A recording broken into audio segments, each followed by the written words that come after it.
इस महीने 2 super moon है, यानी हमारी धरती से चंद्रमा की दूरी कम रहेगी।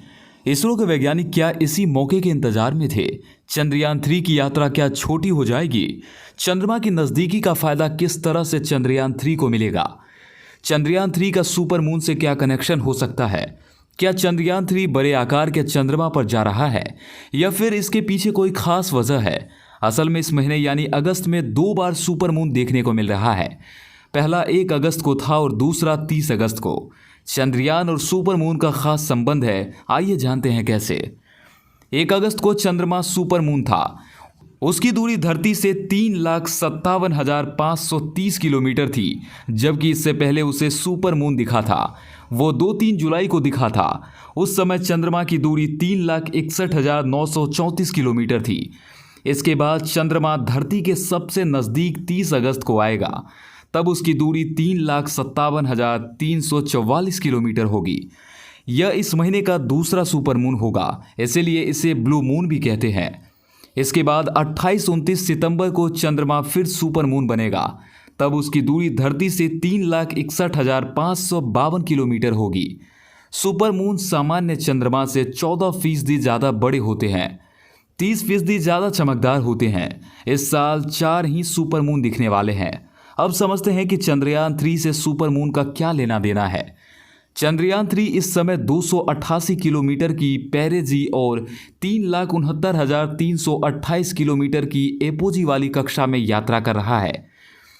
यानी अगर यह चंद्रमा की ग्रेविटी को नहीं पकड़ पाता है तो यह 10 दिन की यात्रा करके वापस धरती 288 किलोमीटर वाली पेरेजी में वापस आ जाएगा। सुपर मून दिखने का मतलब यह है कि इस महीने चंद्रमा धरती के नज़दीक होगा, जिसका फायदा चंद्रयान 3 को होगा। इससे उसे कम यात्रा करनी पड़ेगी। चंद्रमा की दूरी घटती बढ़ती रहती है। आमतौर पर चंद्रमा धरती से 3.60 लाख किलोमीटर से 4 लाख किलोमीटर की दूरी मेंटेन करता है। इसरो वैज्ञानिकों का इंटेलिजेंस देखिए कि उन्होंने चंद्रयान 3 को ऐसे समय लॉन्च किया जब धरती के नज़दीक 2 बार आ रहा है। जब चंद्रमा धरती के नज़दीक 2 बार आ रहा है, यानी जितनी कम दूरी उतना ही किफ़ायती फ़ायदा। स्पेसक्राफ्ट को लॉन्च करना, नहीं तो ज़्यादा ईंधन की ज़रूरत होती, ज़्यादा समय लगता, ऐसे में रिस्क बढ़ जाता है। चांद का ऑर्बिट पकड़ना ज़रूरी। कुल मिलाकर इस महीने चंद्रमा धरती से औसतन नज़दीक ही रहेगा। इसी नज़दीकी का फ़ायदा इसरो के वैज्ञानिकों ने उठाया है। चंद्रयान 3 इस समय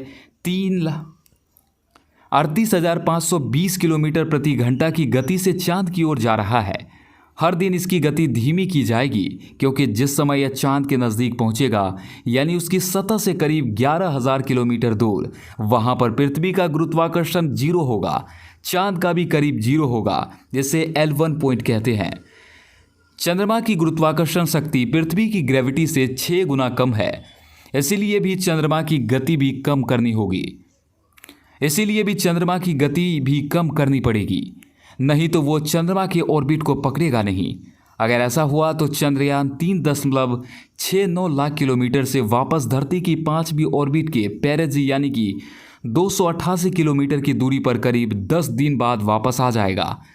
स्पीड में लानी होगी 10 गुना की कमी। 5 अगस्त से लेकर 23 अगस्त तक चंद्रयान 3 की गति को लगातार कम किया जाएगा। चंद्रमा की ग्रेविटी के हिसाब से फिलहाल चंद्रयान 3 की गति बहुत ज़्यादा है। इसे कम करके 1 किलोमीटर प्रति सेकंड पर लाना होगा, यानी 3600 किलोमीटर प्रति घंटा की रफ्तार। इस गति पर ही चंद्रयान 3 चंद्रमा की ऑर्बिट को पकड़ेगा। फिर धीरे धीरे उसे दक्षिणी ध्रुव पर लैंड कराया जाएगा, घुमाया जाएगा प्रोपल्शन मॉड्यूल का मुंह। अभी तक चंद्रयान 3 के इंटीग्रेटेड मॉड्यूल का मुंह चांद की ओर था। जल्दी इसे घुमाया जाएगा ताकि डी ऑर्बिटिंग या डीब्यूस्टिंग करते समय चंद्रयान 3 को दिक्कत ना हो। डी ऑर्बिटिंग यानी कि जिस दिशा में चंद्रयान 3 चक्कर लगा रहा था उसके विपरीत दिशा में घूमना। डीबूस्टिंग यानी कि गति को कम करना। इसी तरह से चंद्रयान 3 की गति कम करके दक्षिणी ध्रुव के पास इसके लैंडर को उतारा जाएगा। तो दोस्तों, आशा करते हैं कि आज की जानकारी आपको बेहद पसंद आई होगी। मुलाकात करते हैं इंटरेस्टिंग वीडियो के साथ।